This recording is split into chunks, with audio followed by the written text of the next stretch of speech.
but there's something else that you feel that you need to make room for. I am Phoenix Jackson, and after 18 years as an award-winning business leader, I'm here to share, guide, and inspire you on your journey upward and inward. I want you to live an empowered existence because you deserve it. This is a spiritual space for those seeking to make a difference in their lives and the lives of others. We will talk life design, healing, spirituality, and business. I'm sharing what I know to be true. Thank you for being here. Let's go within. Hey, welcome back to my channel. I'm Phoenix Jackson. Please share, like, subscribe if you like this content. This content is for anyone, man or woman, who is looking to elevate, looking to learn some things about themselves, about others, about how to deal with business and life. Like, guys, I have such a history, such things that I've lived through, for, both good and bad, and I have a lot to share. So I am here. And I thank you guys for the feedback.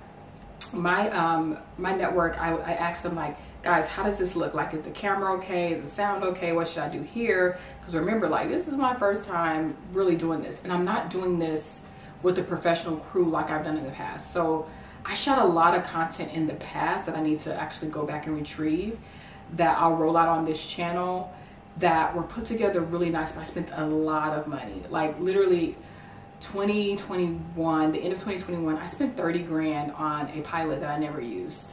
You heard it right, like 30 grand. But what I'm learning is that you don't need all those bells and whistles. You really just need for things to be right, you know? And right can be imperfect. Right does not need to be professional. Right can be what feels good to your spirit. It's gonna land on who it's gonna land on, right? So me spending all of that money on that pilot that I never used was just an indication that, you know, one, I wasted that money, but two, I can use that content in the future. But three, you know, maybe I should start small and build and be okay with doing that, you know? Maybe I should learn to make room for things, one thing at a time, and build off of that. I'm one of those people, and I don't know if you guys are one of these people, but I'm one of those people that literally will try to make space for everything all the time. If I want to change a habit, I'm going to rush and change 15 habits at once, and just instead of just working on that one habit and building up from it, right? I have a need to go ahead and push forward and work hard at, like, getting to where I need to get to. Not necessarily working hard, but more working smart to get to where I need to get to, but I try to do everything at once. And I'm in this space of learning that it's okay to set some things down. It's okay to walk away from some things that are just not working, so that I can pick up one thing at a time and do that one thing as good as I can get it for now. You know, and if this setup in my living room with all this equipment that I've already owned, if this is like what I can do, this is what I can do. What I won't do is go do a big old production again and not use it. I'm learning to make room for the now, room for the expression and the output that needs to come now, and using what I have to get there. Spirit, God, the universe, my ancestors, the guides that are moving around me have been saying to me for years to speak more and use that, use that communication skill that I have to share, to explain to people how I got from point A to point B. It's one thing to show people your successes, but when you explain how you got to point 1A to point B, that's a whole nother ball game. So me being told to, like, do that, and for multiple years, guess what I didn't do? I didn't listen, because I wasn't ready to make space to start small, to grow. I was like, I'm already successful. I'm already doing this. I'm already doing that. I don't need to share. And then I had fears about sharing as well. I had fears about just opening up and sharing and talking. I love to, like, share my business with my close girlfriends and guy friends. You know, I love that. I love to talk to my family about what's going on. But when it comes to the public, it's like, nah, they don't need that. Nope. But every time I've met someone new who divulged something about their life to me, and I really shared with them what I saw spiritually for them, any of that, they were like, yo, you need to have a channel. You need to be teaching some things. And it was just God's way of showing me the truth through other people, showing me the way, even though I wasn't particularly listening. So here I am today, and I'm like, you know what? This lesson right now is for me to make room, to open the door, to share my clarity, share my light, and to receive light. I'm nothing if I'm not teaching what I know. My happiest days in my career for the last 18 years was when I was a professor. I was an adjunct faculty professor at a university because I was teaching and the women were learning, and I was in such a space of the vortex of like, yo, this is my calling, is to teach. And not necessarily teach in a university setting, but to share and to teach, because we teach best what we need to learn. We teach best the lessons that we not just currently going through really, but just what you accomplished and you triumphed. We learn those things best. So I had to realize, like, I had to get away from being fearful about it and be okay with it. And everybody doesn't want to share, right? Everybody doesn't want to be in front of a camera. Everybody doesn't want to do that. Everybody doesn't want to do any of that. And I get it. And there's no obligation to anybody. But I've been being told by Spirit for so long to do it. And now I'm like listening to the call. And I'm ready to be expressive in that way. But to get there, I had to also get out of my head. I had to get out of my own fears. And I also had to make room for this new expression. You know, there's a part of me, like, I'm a hermit. I am a true hermit. Meaning, if I could just be at home and be in my own space and doing my own thing and watching, you know, what I want to watch and living how I want to live, that's what I would be doing. And then every now and then pop up, write a book, do some public speaking, do some work, and pop back in and then be like meditating every day, all day, do like a very, very chill life. That would be me all the time. And that's me 70% of the time. I think people look at my social, or they see that, like, oh, I'm on this red carpet, I'm doing this, I'm doing that, and it looks busy. But the reality is it's only as busy as I allow it to be. I learned maybe 6 or 7 years ago how to move fast and also move slow at the same time. I learned a soft life a long time ago. And with that soft life back then, the lesson I learned the fastest was I had to make room for the things that I wanted to make room for. I wasn't ready to make room for this expression yet. But man, if I would have when I was ready, oh my God, I would be so much further along in some different ways. I would have made so much more of an impact even. So it's just learning lesson. It's life. It happens.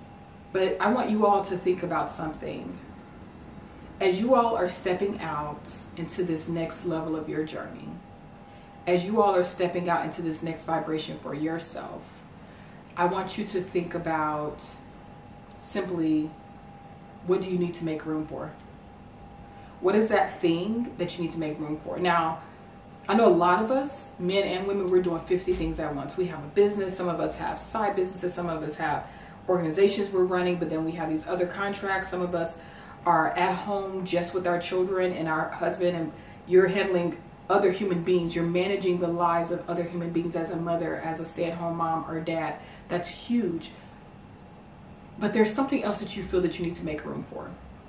That you really feel like, you know what, if I just made room for this one thing, it'll make me feel whole, right? I made some sacrifices this year in order to make room for the now, right now. I literally ended a very healthy, imperfect, but healthy connection with someone I cared about so that I could focus on me for the first time. I made room for myself. And part of me making room for myself was to make room for this expression.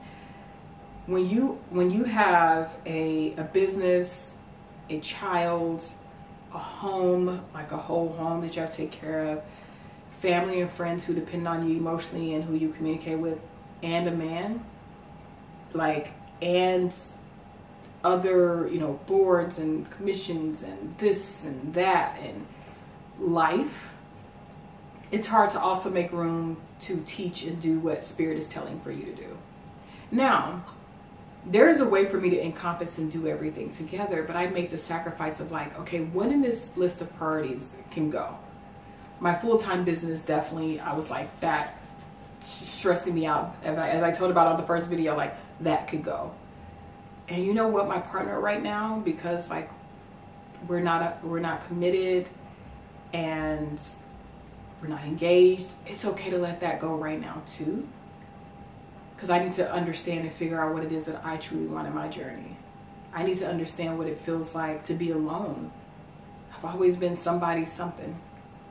You know, whether I was somebody's wife, fiance, girlfriend, boo thing, or just we were lovers, situationship. I was always someone's something. And it was like, what does it look like to just focus on me? What would it look like to just embrace this time? What would it look like to put 6 months of focus on just what I needed to do?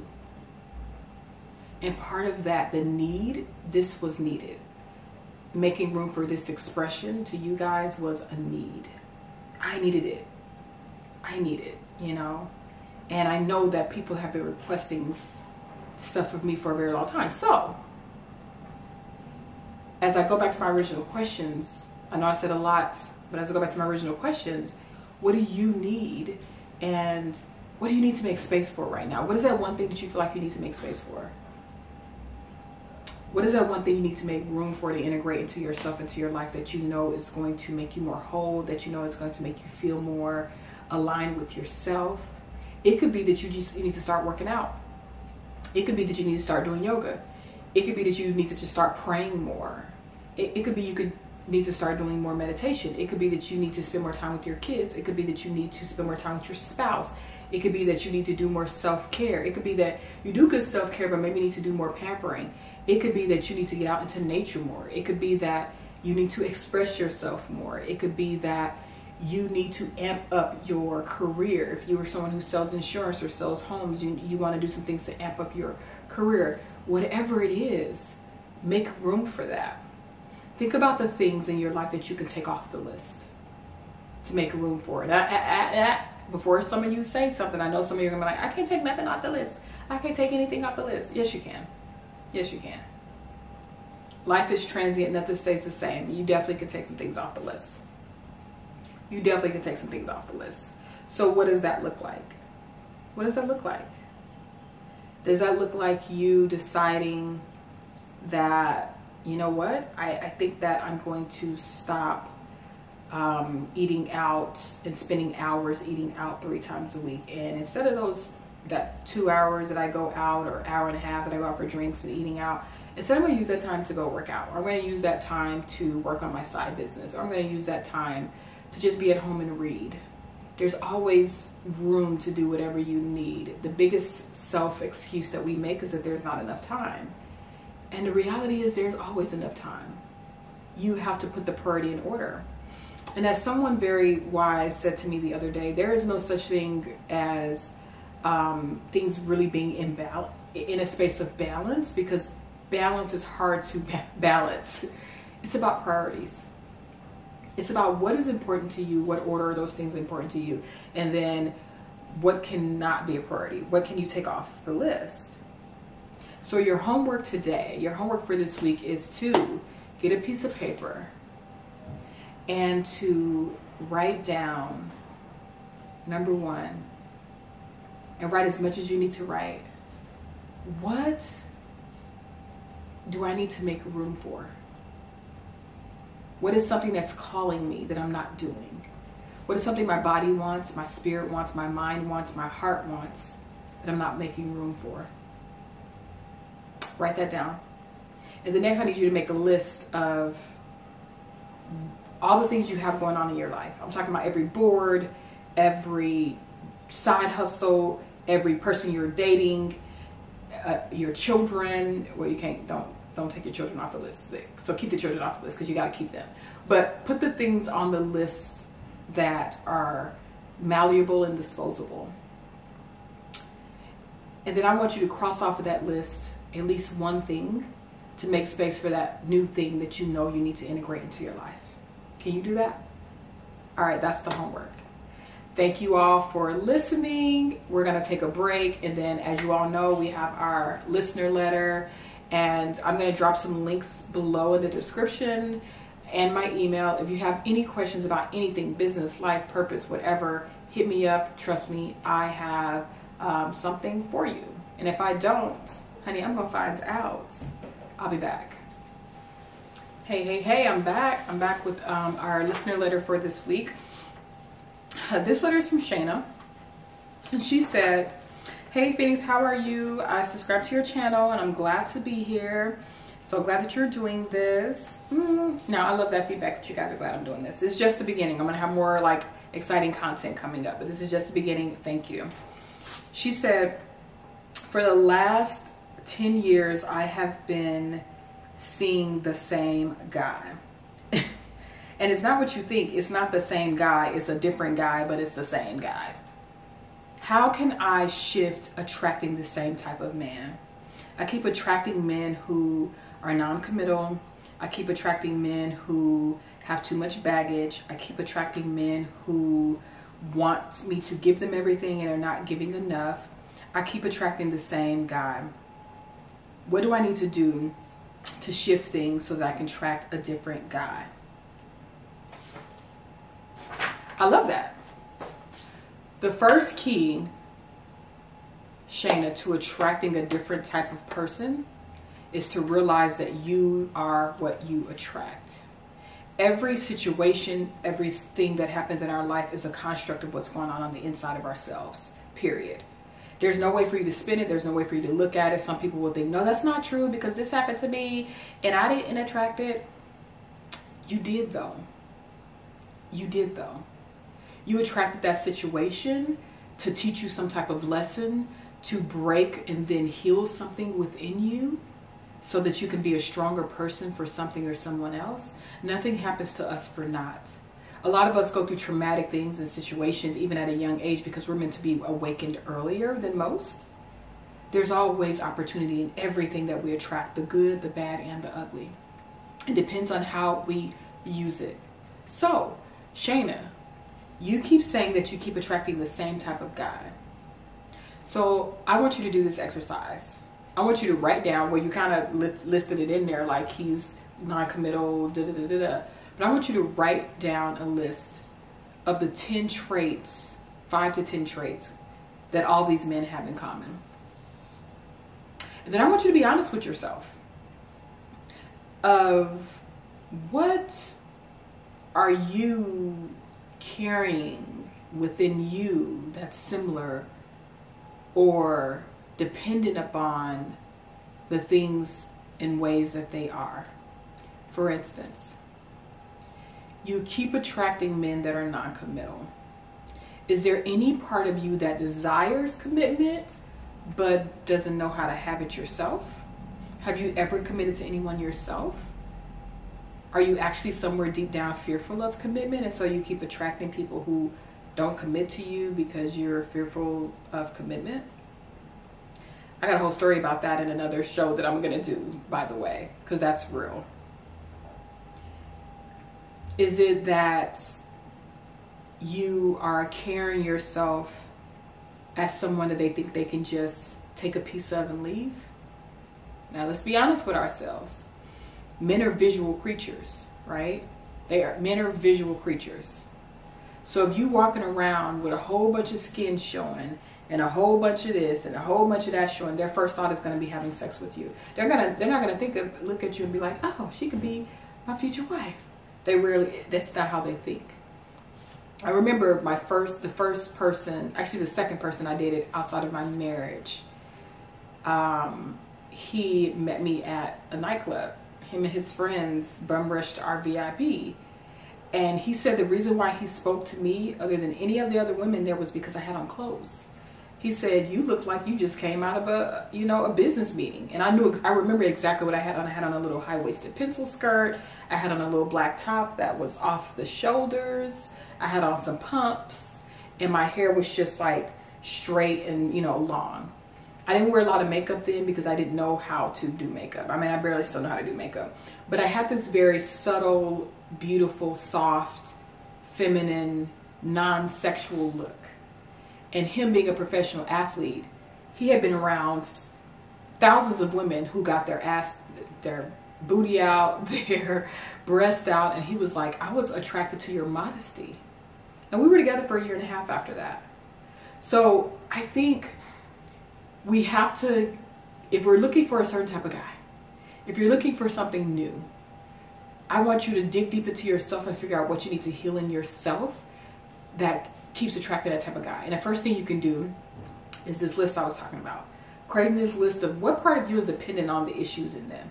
If you keep attracting men who are emotionally unavailable, is there a part of you that's emotionally unavailable too? And be honest about this. If you are a fixer and a healer of men, do you keep attracting men you got to fix and heal? And now you complain about them because now you keep attracting men you got to fix and heal, but there's something in you that is a fixer and a healer? Then I want, after you figure these things out and really dig into this, I want you to take some time to now reset yourself.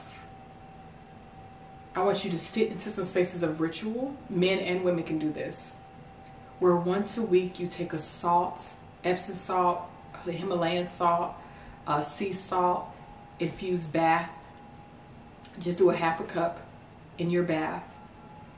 You cleanse your womb space, meditate in that water, pray for renewal, pray for the cleansing of your aura, so that you may get rid of the things in you and get rid of the things around you that continuously makes you attract this type of spirit that you don't want to attract anymore. All right? So after you do the written exercise I just mentioned, I then want you to, once a week, for about 6 weeks, take a salt bath, pray in that water, meditate in that water, be still, and just ask Spirit, ask God, please remove the obstacles within myself and around me that are keeping me from meeting the person that's for me. Now, as you ask for this prayer, know that a lot of stuff is going to uproot and come up. A lot of things are going to uproot and come up. You're going to end up experiencing things and doors closing that you didn't expect.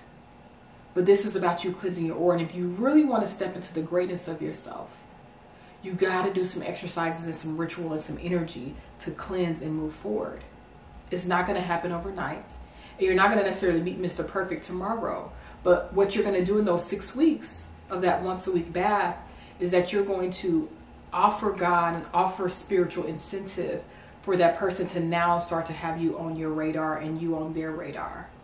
Because the person's probably out there for you who's healing too. And if you're healing and cleansing space and they're healing and cleansing space, guess what? Like attracts like. Y'all gonna find each other someday. But you have to be ready. You can't step into a new space of love and care with someone with the same tools you had in these other spaces, because it's not going to work. It didn't work in those spaces. And it's okay to understand that you potentially have failed in the past when it came to certain types of relationships. It's okay to admit that. I'm at a place of admitting that myself. Like, yo, I knew how to love and I attracted men who wanted to marry me, and I actually attracted some really good men, but I wasn't in a space where I was ready for certain things, and being honest about that. And even being honest about times when I felt like I was ready, I really wasn't ready, and they weren't either, and that's okay. It's not a space of rejection, it's life. And that means that there's something better that's more aligned that's coming for my soul and coming for your soul. So don't mourn the past, don't mourn the people in the past. They're gone. Like, they meant to cross your path in the way that they did, and they're gone. Let them go, let them move forward. Don't mourn the space any further than you have to. Understand that they came into your life for some type of teachable moment. Either you were there to teach them or they were there to teach you. Nothing is for naught. And do that ritual work I told you to do so that you can sever the energy, renew your aura so that you may be ready to attract something else. All right? And after you do that 6 weeks, then I want you to make a list of the third part of your homework. Make a list of what do you want. I made a list of my perfect guy. It was 21 things on that list of my perfect guy. Like, this is my perfect man. This is what he looks like. This is what he feels like. This is how the energy is. Now, I know such a man don't exist, child, because I know such a man doesn't exist. But I'm not willing to ask for what I'm not. So in those 21 things, I also said, what in here am I not? And there were 2 things on that list that I ain't got down yet. So guess what Phoenix is doing? Phoenix is getting those 2 things on that list within alignment within myself. I want a man who works out daily and who is fit and sexy and fine. I mean, you know. But guess what? I don't work out daily. I'm living off of borrowed genetics, child. I'm living off good genetics. So I got to start doing that too. I can't ask for something that I'm not, because I'm trying to attract what I am. That's my advice on that. I hope that it works. Let me know how things go for you. Let me know how you're feeling in about 3 months. I will have a follow-up later. Thank you all for being here with me. I appreciate you.